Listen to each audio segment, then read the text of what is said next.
Hello everyone, welcome back to my channel. তো চলে এলাম আরও একটা ভিডিও নিয়ে। উদয়পুরের first day video already upload করে দিয়েছি। প্রচুর কিছু দেখেছিলাম উদয়পুরের ফার্স্ট ডেতেই, কিন্তু সব কিছুতে একসাথে আপলোড করা পসিবল নয়, ভিডিও অনেক লম্বা হয়ে যাবে, সে কারণে পার্টে পার্টে দিচ্ছি। তো ফার্স্ট ডেতে দেখেছিলাম বগরকি হাভেলি, পিচোলা লেক, তার সাথে সাথে গঙ্গোর ঘাট। তো সিটি প্যালেসের ভিডিওটা আজকে দিলাম। সিটি প্যালেসের টিকিট প্রাইস ছিল পার পারসন 400 রুপিস করে। তো চলো সিটি প্যালেসকে ঘুরে দেখা যাক। ভারতবর্ষের দ্বিতীয় বৃহত্তম প্যালেস হলো এই উদয়পুরের সিটি প্যালেস। ফার্স্টে আছে মাইসোরের সিটি প্যালেস, আর সেকেন্ড নাম্বারে হচ্ছে এই সিটি প্যালেস উদয়পুরে।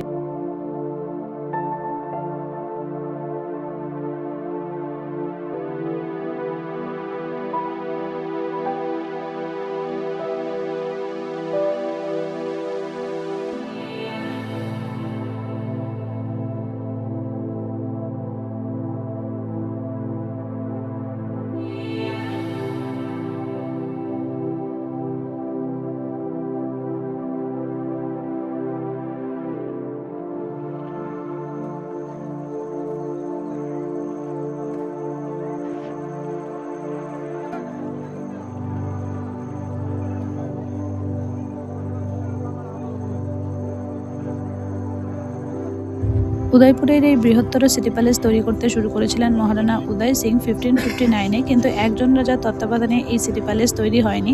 প্রায় 400 বছর ধরে 22 জন রাজার তত্ত্বাবধানে এই বৃহত্তর সিটি প্যালেস তৈরি হয়েছিল।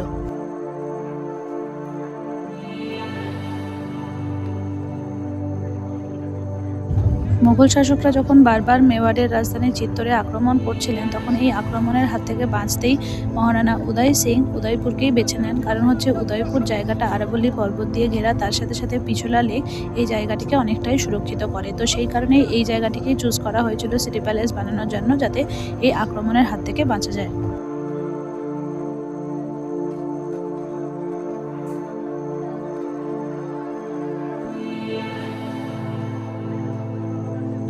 চলো সিটি প্যালেসের ভেতরটা ঘুরে দেখা যাক। সিটি প্যালেসের ভেতরটা এতটাই বড়, পুরো ভুলভুলাইয়ার মতো, সেই কারণেই হয়তো মেওয়ারের এই রাজধানীর উপরে কেউ আর কোনো আর কি অধিকার বসাতে পারেনি, কোনো দিনই এটাকে কবজা করতে কেউ পারেনি।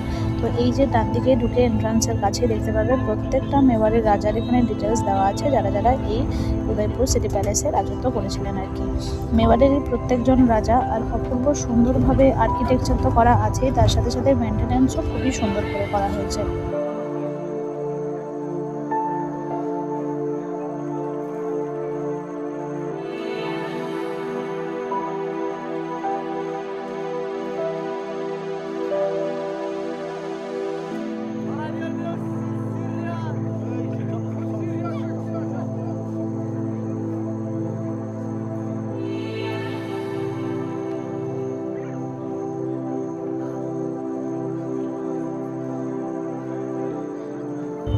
আমরা প্রথমেই যে ঘরটাতে ঢুকেছিলাম সেটা ছিল অস্ত্রাগার। সেখানে সমস্ত অস্ত্র শস্ত্র, রাজাদের ব্যবহৃত পোশাক আশাক সমস্ত কিছুই সুন্দরভাবে সাজিয়ে রাখা হয়েছে। প্রত্যেকটা জিনিস একদম অবিকল তখনকার দিনের মতন করেই আছে, আর প্রচণ্ড সুন্দরভাবে সাজানো, দেখতে অপূর্ব সুন্দর লাগছিল। মেনটেন্যান্স সত্যিই খুব ভালো হয়।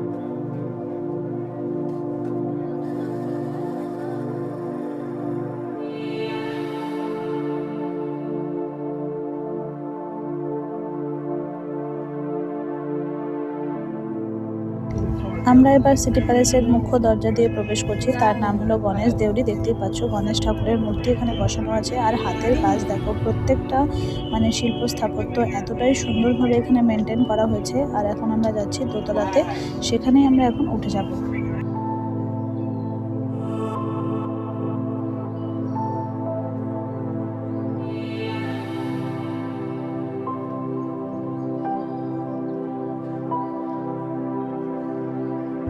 ওপরে উঠেই যে প্রথম কক্ষটাতে গিয়েছিলাম সেটা হচ্ছে মহারানা প্রতাপের কক্ষ। এখানে মহারানা প্রতাপের সমস্ত জিনিসপত্র, যুদ্ধের যে সব বিবরণ সমস্ত কিছু সুন্দরভাবে এখানে দেওয়া আছে, ছবির মাধ্যমে, জিনিসপত্রের মাধ্যমে সমস্ত কিছু এখানে উল্লেখ করে লেখা আছে।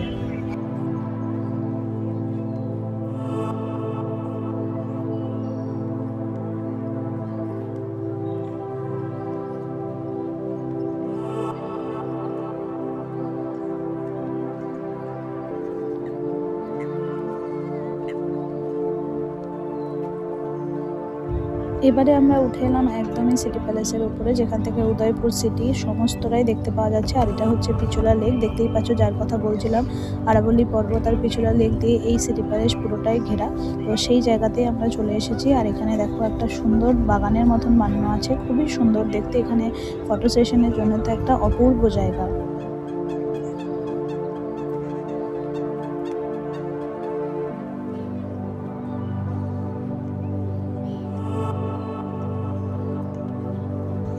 চলে এলাম শীষমহলের কাছে। শীষমহল দেখো অপূর্ব সুন্দর, আয়না দিয়ে কাঁচ দিয়ে তৈরি অপূর্ব ঘর। আর্কিটেকচারগুলো দেখো, কারুকার্য দেখে তো চোখ আর কি বিস্মিত হচ্ছে। অপূর্ব সুন্দর, খুবই সুন্দরভাবে সিটি প্যালেস গোছানো সাজানো, অপূর্ব সুন্দর।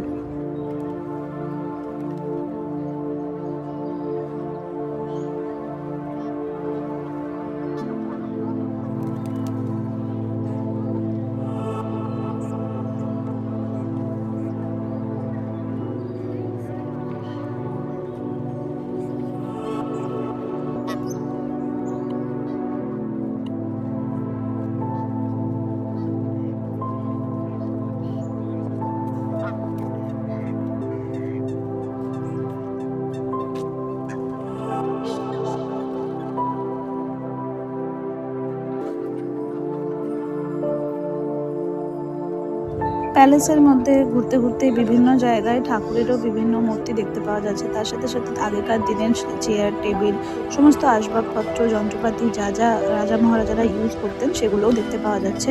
তার সাথে সাথে এই দেখো উদয়পুরের ফুল ভিউ দেখতে পাওয়া যাচ্ছে সিটি প্যালেসের ছাদ থেকে। অপূর্ব সুন্দর। এই যে এখানে চেয়ার টেবিল খাট পালঙ্ক যেগুলো সেই সময় ইউজ করা হতো সেগুলো সুন্দরভাবে সংরক্ষণ করা হয়েছে।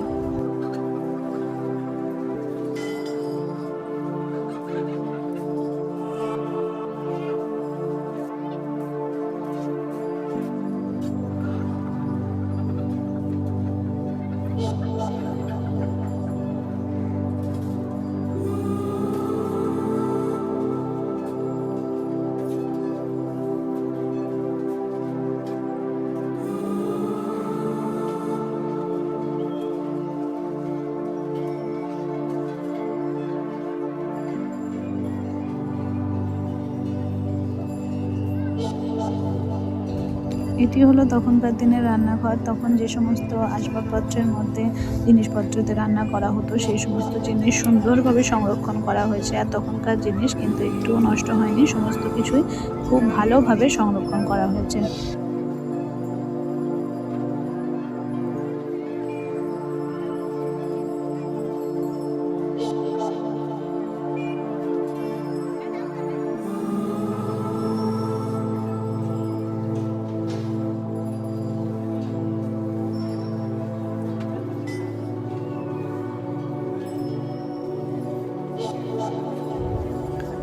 এরপরেই আমরা দেখতে গেলাম রানীদের ঘর, যেখানে রানীদের কাঠপুতুল দিয়ে যেগুলো দিয়ে বানানো হয় সেভাবেই বানিয়ে রাখা আছে।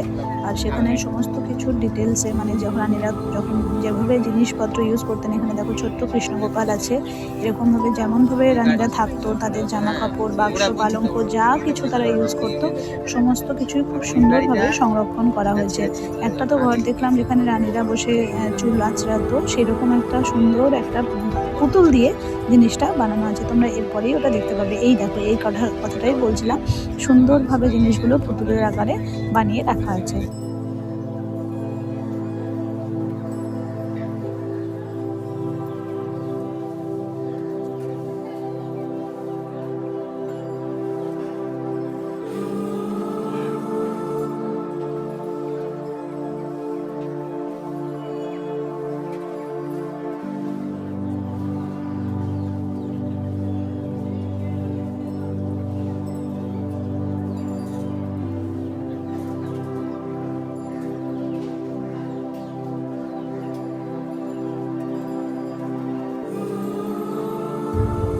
এই ঘরটি হলো সঙ্গীত চর্চার সংগ্রহশালা, যেখানে সমস্ত কিছু বাদ্যযন্ত্র যা যা তখনকার দিনে ইউজ করা হতো সমস্ত কিছুই আছে। এই দেখো সরস্বতী ঠাকুরেরও একটা প্রতিমূর্তি বানানো আছে। তার সাথে সাথে সঙ্গীতে ব্যবহৃত প্রত্যেকটা জিনিস, আগেকার দিনে যত কিছু জিনিস ইউজ হতো সমস্ত কিছু, আর কত সুন্দর সুন্দর মানে দেখতে, আর এত সুন্দর সুন্দর জিনিসের মধ্যে বসিয়ে রাখা আছে, জিনিসগুলো দেখতে অপূর্ব সুন্দর লাগছে, যেন মনে হচ্ছে কেউ এখনই বসে ওটা বাজাচ্ছে।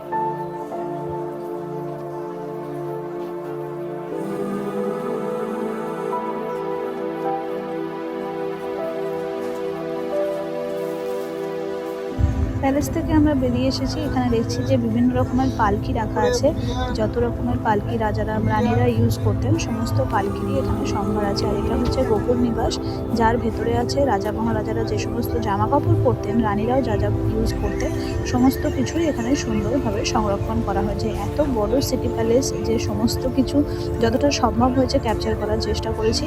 বাকি তোমরা ভিডিওতে দেখো, আর তার সাথে সাথে তোমরা অবশ্যই কমেন্ট করে জানিও তোমাদের সিটি প্যালেসের ট্যুর কেমন লাগলো। আর আমি অবশ্যই সবাইকে বলবো, যদি তোমরা উদয়পুর যাও তো অবশ্যই সিটি প্যালেস দেখবে, আর মানে কেমন লাগবে অবশ্যই আমাকে কমেন্ট করে জানাবে।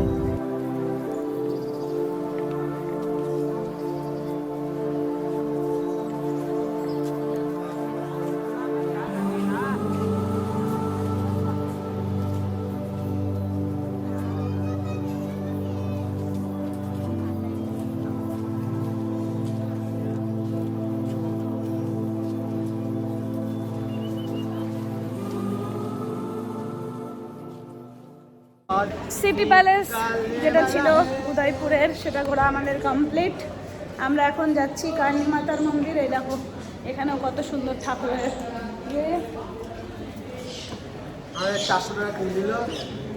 ভালোই লাগলো। সিটি প্যালেস যতটা সম্ভব হয়েছে ভিডিও করেছি, সব কিছু ভিডিও করা পসিবল নয়, যতটা সম্ভব হয়েছে ততটা আমরা করেছি। কি আছে অমরমহল সিলভার গ্যালারি, চলো ওখানে যেতে বলছে, গিয়ে দেখে আসি। চলো টাটা। এখন আমরা এলাম অমর মহলে, যেটা একদমই সিটি প্যালেসের বাইরে, বেরোনোর মুহূর্তেই এটা দেখতে পেলাম। তো এখানেও ওখানে গার্ড ছিল, সে বললো যে আপনারা এটার ভেতরেও প্রবেশ করে দেখে আসুন। তো এটা হচ্ছে মানে পুজোর জায়গা, যেখানে বাইরে যজ্ঞ টজ্ঞ এরকম ধরনের জিনিস বা বিয়ে এই ধরনের অনুষ্ঠান হতো, তখনকার জন্য এই জায়গাটি বানানো আছে। অপূর্ব সুন্দর লাগলো। তার সাথে সাথে রুমের ভেতরে তো সমস্ত ঠাকুরের সমস্ত জিনিসপত্র চাঁদের দিয়ে তৈরি, অপূর্ব সুন্দর। তোমরাও অবশ্যই দেখো। আমি পুরোটাই ভিডিও করতে পেরেছি যতটা সম্ভব হয়েছে। তো পুরো জিনিসগুলো একবারে নিখুঁত কাজ, মানে কাজ করা, মানে অদ্ভুত সুন্দরভাবে সাজানো।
এই যে সেই জায়গা যেখানে ঠাকুরের সিংহাসন থেকে শুরু করে ঠাকুরের সমস্ত ছোট ছোট জিনিস, গয়না গাটি, তারপরে পঞ্চপ্রদীপ, সমস্ত কিছু যা কিছু পূজার উপকরণ লাগে সমস্ত কিছু সুন্দরভাবে, আর প্রত্যেকটা জিনিসই দেখো, এই যে শঙ্খ, কমণ্ডল, এগুলো সমস্ত কিছুই তৈরি হয়েছে চাঁদি দিয়ে, অপূর্ব সুন্দর। আর প্রত্যেকটা জিনিসই কাঁচ দিয়ে ঢাকা। এই যে এটা হচ্ছে পাখাটা যেটা দিয়ে ঠাকুরের পুজো হয়, তো অপূর্ব সুন্দরভাবে সাজানো আর সংগ্রহ করা হয়েছে।